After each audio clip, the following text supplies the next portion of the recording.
Estamos en medio de la discusión de presupuestos, tenemos una etapa ya más o menos decisiva del proceso constitucional, varios proyectos legislativos también que están dando vueltas. ¿Y cómo se sigue en este escenario? ¿Qué pasa con las grandes reformas del gobierno? ¿Cómo vamos a cerrar? Porque ya estamos a poco tiempo de cerrar este año. Le vamos a conversar junto al diputado y presidente de la bancada de Renovación Nacional, Frank Sauerman. ¿Cómo está, diputado? Muy buenos días. Hola, muy bien, buenos días. Bueno, hay hartos temas que están dando vueltas mirando el Consejo Constitucional, la comisión experta que está votando también, hay novedades respecto a lo que se logró acordar y lo que no. Tenemos la ley de presupuestos también que está en tramitación, pero entre medio de esto, para partir por ese lado, se ha generado alguna complicación.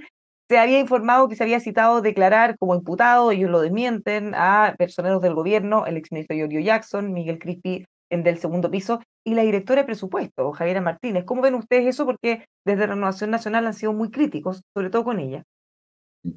Mire, es primera vez, Bárbara, que en mucho tiempo no teníamos tanto cuestionamiento en esta tramitación de ley de presupuesto.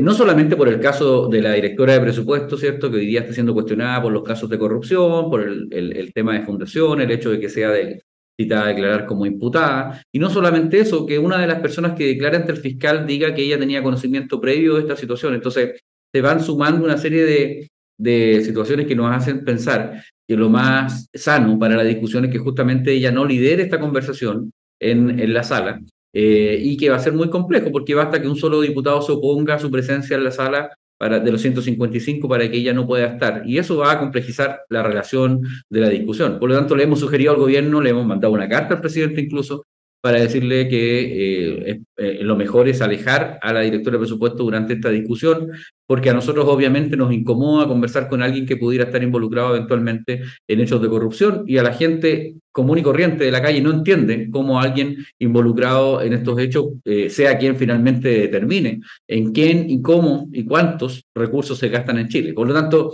es importante que se dé una señal de transparencia. El gobierno, como siempre, comete un error casi infantil de tratar de proteger a alguien que es del círculo cercano al presidente, en vez de justamente tener una actitud distinta, tratar de mostrar que no se tiene nada que ocultar. Y lo mismo, y el mismo error comete el señor Crispi, asesor del segundo piso, porque lleva el problema a la moneda, al segundo piso, a metros de la oficina del presidente. Entonces, finalmente uno no entiende las decisiones que se toman. El hecho de que Crispi no vaya a la comisión investigadora es simplemente un desaire a la comisión investigadora, al Congreso Nacional, en donde él mismo perteneció hace poco tiempo atrás. Él sabe cuáles son las atribuciones de los parlamentarios y debiera estar consciente de que se le va a citar porque es un empleado fiscal. El gobierno no lo puede tratar de proteger con argumentos absurdos. Imagínate que ha dicho que no puede ir o no tiene el deber de ir porque él boletea para el gobierno, no es empleado con contrato fijo, pero es evidente que es un empleado fiscal. Ahora, vamos por las dos partes, porque en el caso de la directora de presupuesto, usted se le incomoda que pueda llevar este tema a alguien que eventualmente esté vinculado, pero hasta ahora en realidad no hay ninguna evidencia, no hay ninguna sentencia, esto podría ser casi como una condena a priori, lo que podría ser por supuesto bien injusto y uno puede entender que la quieran defender desde el gobierno, que no se declare culpable antes de que haya toda una investigación al respecto. Y respecto a Miguel Crispi, claro, el gobierno ha señalado que él no tiene la obligación porque no es funcionario público, entre comillas, pero más allá de lo técnico, de si corresponde o no, además a él lo están citando como ex subsecretario, subdebe, no como asesor del segundo piso.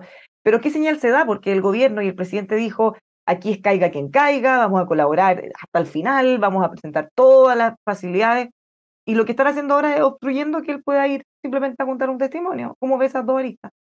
No, es que el caiga que caiga del presidente es caiga quien caiga, pero menos mis amigos.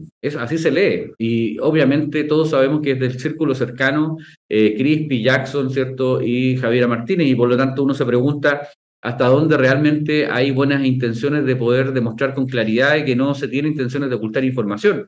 Eh, entonces, el tema de Crispi es bien impresentable porque, como te digo, cometen un error casi infantil, porque llevan el conflicto a metros de la oficina del presidente y lo involucran. Por lo tanto, nosotros aparte de citarlo, vamos a tratar, decían en la comisión investigadora incluso, de mandar un oficio a Contraloría justamente por esta situación, e incluso poder instaurarse y hacer funcionar la comisión en la propia moneda, para poder hacer la conversación con Crispi si es que él no va al Congreso. Entonces ya vamos escalando el problema por una situación bastante antojadiza que es no ir a declarar a la comisión que lo está citando. Ahora, ese es un aspecto, el aspecto de corrupción, el aspecto, cierto, que hemos visto de fundaciones que nos tiene con una situación bastante compleja en el presupuesto, pero otra, yo nunca había visto que un presupuesto estuviera tan cuestionado como este justamente por la expansión del gasto que esto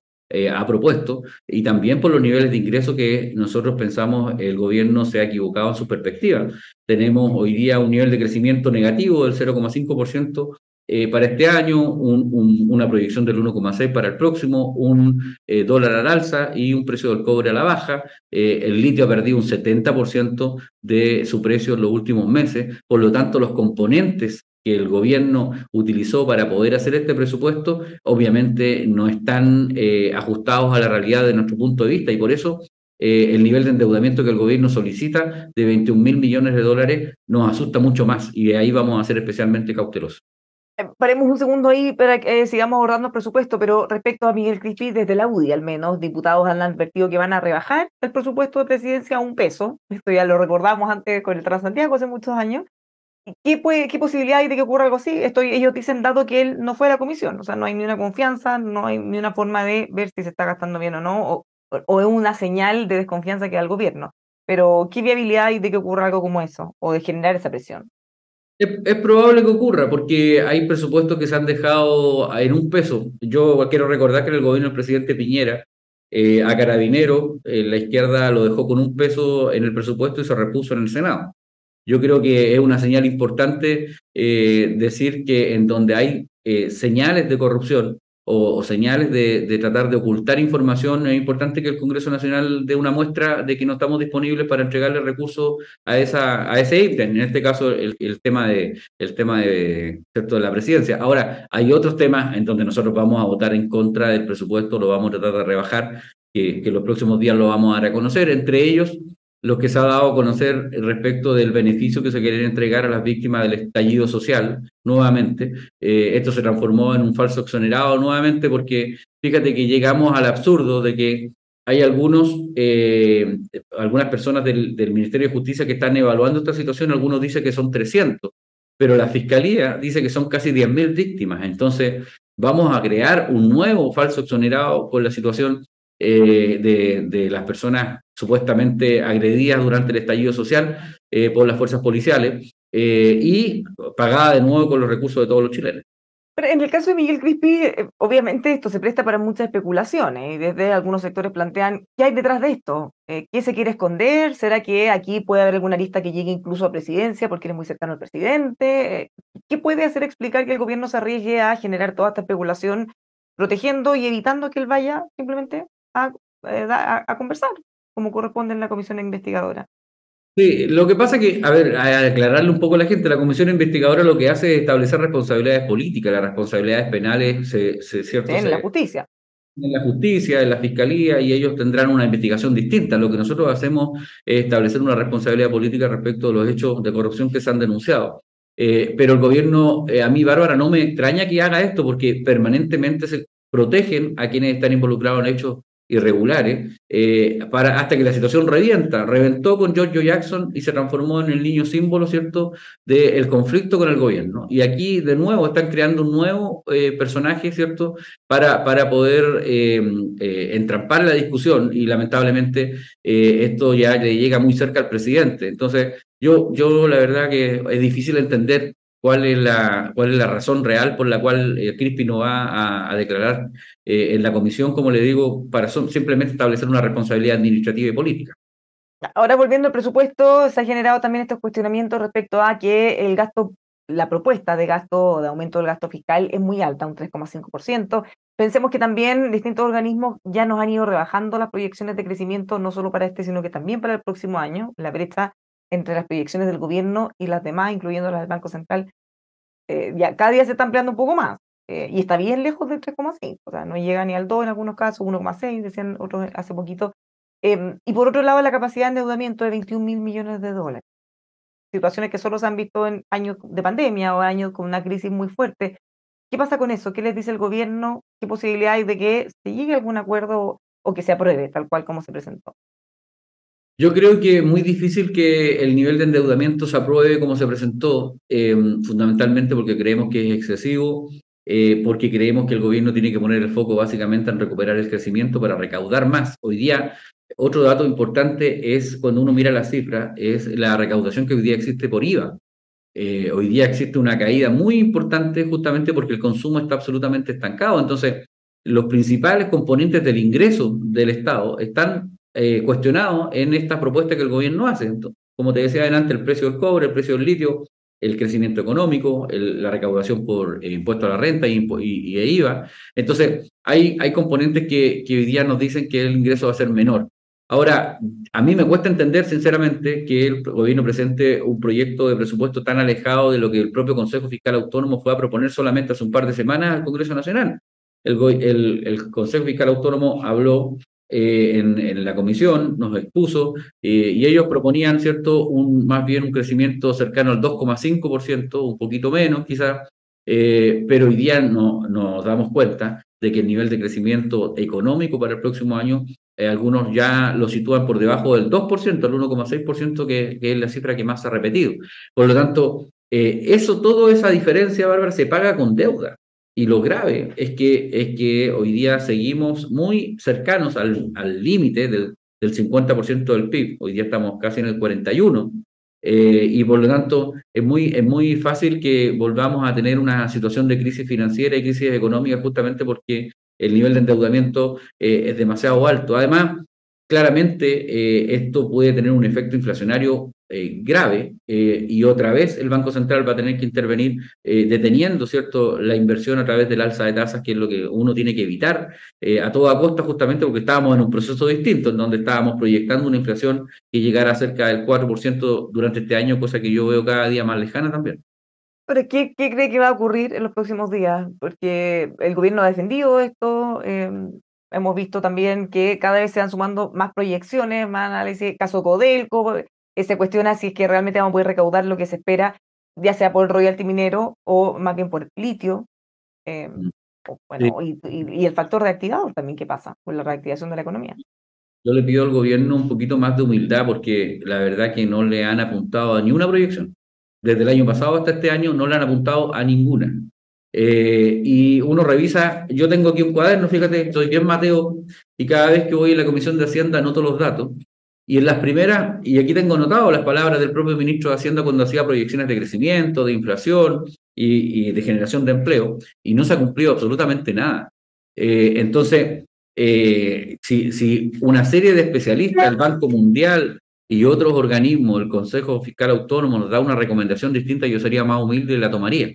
Y no actuaría con esta prepotencia intelectual que algunos tienen, arriesgando, ¿cierto?, el mayor activo que tiene nuestro país, que es justamente la seriedad económica que hemos creado durante estos últimos 40 años. Entonces, yo espero que el gobierno recapacite. Nosotros estamos en disposición de conversar como siempre, pero como vemos poca disposición, también estamos evaluando seriamente rechazar partidas enteras, justamente para evitar niveles de sobreendeudamiento y que el gobierno vaya ajustando el gasto. El gobierno no hace ningún esfuerzo en este presupuesto, Bárbara, para poder ajustar el gasto que ellos prometieron. No, yo no veo aquí iniciativas que demuestren vamos a rebajar algunos programas que son poco eficientes o algunos beneficios que no se están llegando directamente a la gente. No hay nada, vamos a disminuir los niveles de contratación. No hay nada de eso. Y tampoco hay un especial énfasis en el crecimiento económico, que es lo que a uno más le pide.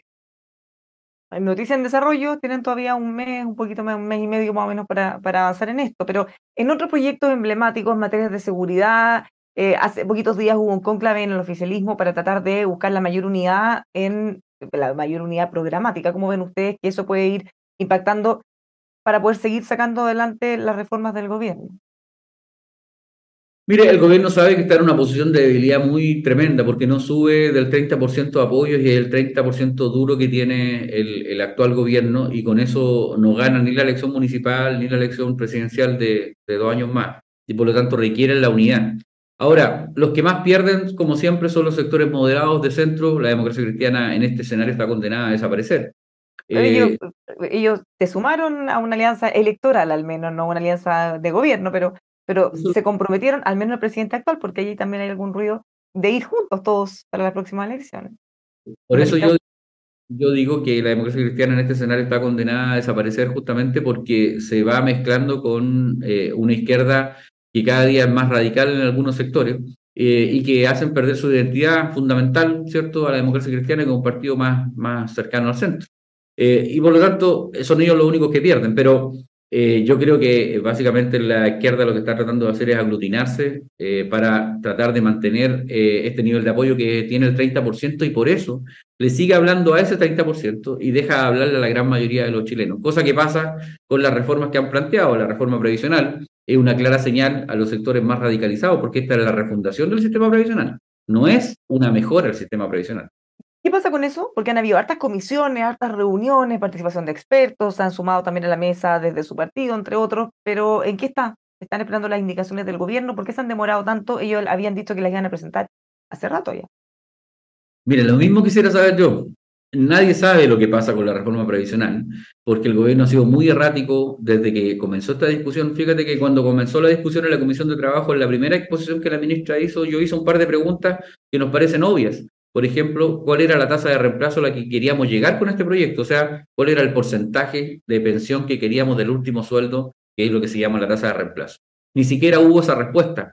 Fíjate que hace 10 días atrás recién se anunció un estudio para evaluar cuál va a ser la tasa de reemplazo que vamos a llegar. Entonces, el gobierno partió esta discusión muy erróneamente, planteó una serie de mesas que no llegaron absolutamente a nada, y nosotros siempre con buena disposición fuimos a varias mesas, pero fíjate que finalmente yo dejé de ir porque nos veíamos que era sentarse a conversar en un foro en donde cada uno exponía sus posiciones, pero nunca hubo una intención real de poder modificar una posición para poder llegar a un acuerdo. Nosotros vamos a seguir defendiendo la propiedad de los fondos, la posibilidad de que sean heredables y también la posibilidad de elegir entre sistemas privados y públicos, cosa que el gobierno hasta el momento no ha podido entender y no va en línea con la propia encuesta, ¿cierto? Y la opinión pública hoy día está defendiendo fuertemente la propiedad de los fondos, cosa que el gobierno no hace en este proyecto. Están mirando en otro ámbito que estamos todos también observando con atención. El proceso constitucional, se esperaba que llegaran a un gran acuerdo, eso no ocurrió, llegaron algunos acuerdos parciales, se han ido aprobando y rechazando distintas enmiendas en la comisión de expertos. ¿Qué espera que ocurra ahí? ¿Usted cree que mejora el texto? ¿Ya están listos para tomar una decisión respecto a qué van a hacer, cómo van a enfrentar el plebiscito? ¿Cómo lo ve? Mire, yo creo que llegó la hora de la política. Lo más parecido a la política es ponerse de acuerdo. Pero Y ya no no, llegó esa hora, no llegaron al tan esperado acuerdo, al menos hasta ayer. Se notó. pero fíjate que hay intenciones de poder finalmente en el Pleno poder hacer una constitución que realmente nos represente a todos y que sea lo más parecido a lo que los expertos inicialmente propusieron. Tenemos que alejarnos de una constitución identitaria, partisana, como Pero lo... eso ya no pasó, o sea, ya no hubo ese gran acuerdo, y ya no quedan más instancias, porque ahora lo que falta es que terminen de votar y que después el Consejo apruebe o rechace esto. Sí, pero yo creo que eso va a ocurrir finalmente porque en las conversaciones de pasillo uno ve una actitud distinta del voto. Entonces, finalmente todos sabemos que tenemos una responsabilidad. Entonces, cuando llegue la hora final, yo creo que algunos van a acceder a algunos temas que han sido hoy día polémicos. Pero a mí lo que me deja tranquilo, Bárbara, es que sin duda este texto quedara como está o se modificara un poco es mucho mejor, ¿cierto?, que el último que se nos presentó y también tiene muchas perfecciones respecto de la actual Constitución. Por lo tanto, nosotros creemos que hay que trabajar para que este texto se apruebe y la discusión constitucional se cierre, entre otras cosas, por la gran incertidumbre política y económica que produce esta discusión. Yo creo que hay que cerrar la discusión, y lo ha dicho el presidente de mi partido, recién asumido. Este es el último intento que hacemos por mejorar la Constitución. Si no se aprueba aquí, vamos a quedarnos con la actual Constitución. Entonces, quienes hoy día radicalizaron la discusión hace un tiempo atrás y decían que no podíamos aceptar la constitución de Pinochet, tienen que elegir entre la constitución de Pinochet o esta constitución. Por lo tanto, yo creo que ahí hay un espacio de conversación para que ellos flexibilicen su posición. Ahora, también yo quiero ser muy franco, hay un grupo de la izquierda que dice, nosotros no podemos aprobar esta constitución porque le vamos a dar un nuevo éxito a la derecha. Ya nos han ganado dos elecciones, nos ganaron la elección del plebiscito anterior, entonces se rechazó, después nos ganaron la elección constituyente y ahora nos ganarían esta tercera. Hay algunos que están pensando de esa manera, pero eso es pensar en la próxima elección y no como dicen algunos, pensar en la próxima generación. Yo creo que en la medida que pensemos en la próxima generación vamos a poder llegar a un acuerdo, aunque nos quedan poquitos días ya. Ahora, lo último, porque ya no quedan instancias, o sea, ya pasó la etapa de la comisión de los expertos, en el fondo lo único que quedaría un poquito es que tratan de convencer a los consejeros, sobre todo del Partido Republicano, para que aprueben varias de las cosas que vienen aprobadas de la comisión de expertos. Esa es como la última esperanza. Sí, además a mí me dicen que no van a haber votos de Chile Vamos para algunas temáticas que pudieran resultar incómodas también para los sectores de centro, que es importante considerarlo. Yo creo que ese 62% que rechazó la constitución anterior tiene que estar unido en este proyecto. Y no vamos a contar con el 100%, pues sería absurdo pensar que vamos a estar de acuerdo con el Frente Amplio o con el Partido Comunista, pero sí por lo menos con ese 62% que le dijo a Chile: rechazamos esta constitución porque no nos representa, pero vamos a construir una nueva. Ese fue el compromiso, yo creo que tenemos que llegar con ellos también a este nuevo plebiscito en diciembre. Muchísimas gracias, diputado, por conversar con nosotros. Que tenga un buen fin de semana. Igualmente, que estén bien, chao. Y vale, lo dejamos invitado a seguir con nosotros aquí en emol.com.